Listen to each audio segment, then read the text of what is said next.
Good evening, ladies and gentlemen. I'm meadsyreplays. Welcome back to the channel. Now, the return. Yes, the return of not just the Dracula, but the return of the Halloween tanks is incoming very, very soon. Of course, Wargaming put a video out before the update, and they did tease that these guys will be returning. The Dracula, the hallowed, and many more Halloween tanks. Now, for me, there are some very, very good Halloween tanks, and of course, there are some very, very bad Halloween tanks. But the Dracula in particular is just one, for me, one of a kind. Now, those of you that have been around the channel for a while will know that the Dracula is and always has been one of my favorite tanks in the game because it's fun.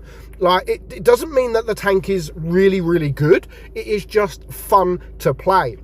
However, when the tank was first released, it was mega OP. Honestly, it was so good. People just didn't know how to deal with it.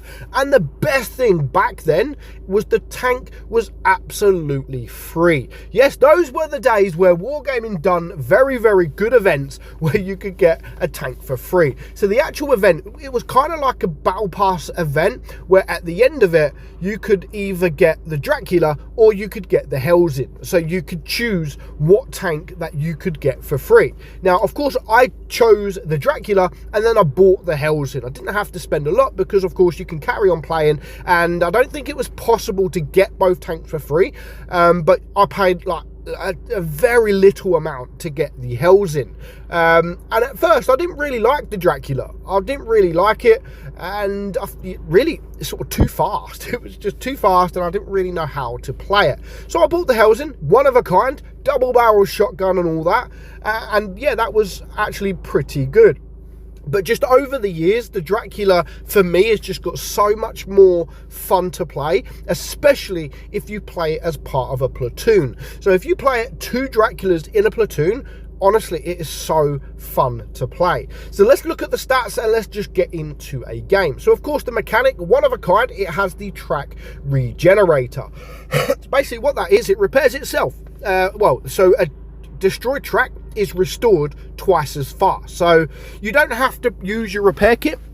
It's like 1 second, something like that. You get tracked, 1 second later, your track is repaired. So that in itself is actually very, very good. Now, of course, you don't have any armor whatsoever on the tank, so do bear that in mind. But what you do have, of course, is the speed to run around the map, get away from the tanks, and then just hide or just relocate as quickly as you possibly can. So the DPM is 1988, 1988, my birth year, probably why I love the tank so much. We have something in common, and that is a reload of 6.79. Your penetration on your AP, of course, nothing special, and you will struggle, especially coming up against some tier 8s at just 167. However, your APCR is more than enough at 249. Your HE 49, you're not going to get many shots pen with your HE, and your alpha is 225, 190 and 270. Your aim time, again, nothing special at 3.5, the same as your gun dispersion, 0.353, but you do have 10 degrees of gun depression with a very nice speed, top speed of 65 kilometers per hour. But what you really need to look at with the tank is your average speed. I mean, 52 kilometers per hour for your average speed. So yeah, you can get there very quickly, and you can maintain that speed at all times.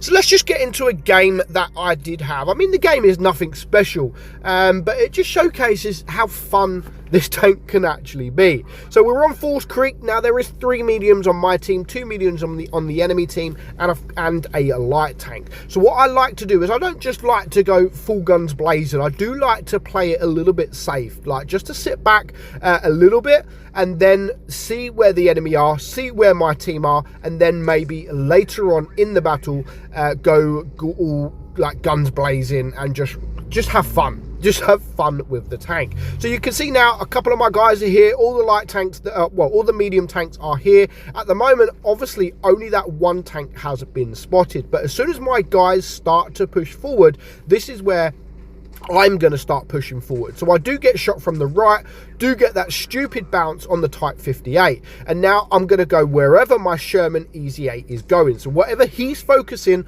I'm also going to focus that tank as well. There's no point focusing a different tank unless you have to, like now. Like, I'm not going to expose myself to 3 other tanks just to get a shot off, where I could get the shot off on the Jagdpanzer 4 without exposing pretty much any of my tank. The same as here. I'm not going to go up the hill and try, you know, expose myself against all these tanks that are here, which I now know there are 4 tanks there. I'm going to try and use the gun depression, get the shots off whilst I'm hiding behind this hill, so they can't actually shoot me, unless they do that and exactly what I just said I wasn't going to do. Like, was it worth it just to get 2 shots off? Was it worth dying?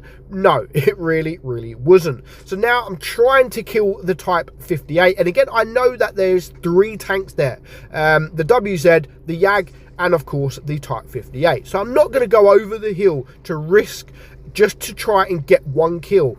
I'm going to be patient.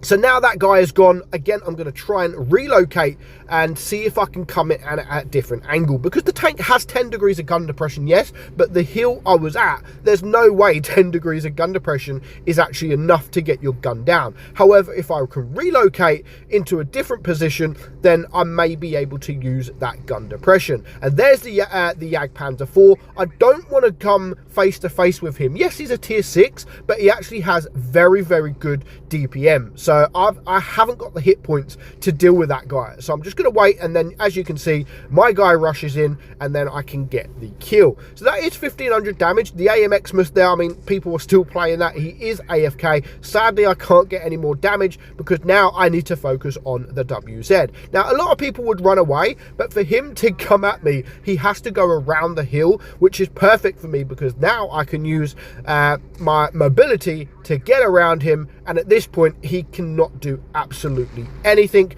Before you know it, we do miss out on that AFK there because of course the supremacy points, but we still managed to do 2.5k damage, and you could do that regularly, like in a tier 7. Well, 2.2. You can do that regularly with this tank. And again, this tank is absolutely perfect to come up one-on-one with a heavy tank in the middle of the open, or a tank destroyer, so you can just circle of death them. And because the acceleration of the tank, because of the speed of the tank, honestly, there is not too much the enemy can do. So that is the Dracula. Of course, I am now running it. I've just changed it because, of course, it is Halloween, but it does have the 2-faced camouflage as well. But due to Halloween, of course, I'm going to run it with the better Halloween sort of camo. Let me know what you think of the Dracula. Will you be getting it this Halloween? Let me know in the comments below. But if you're not getting it, what is your favorite Halloween tank? Let me know in the comments below. But for now, hope you enjoyed today's video. I'm meadsy69, and I'll catch you all soon. Bye bye.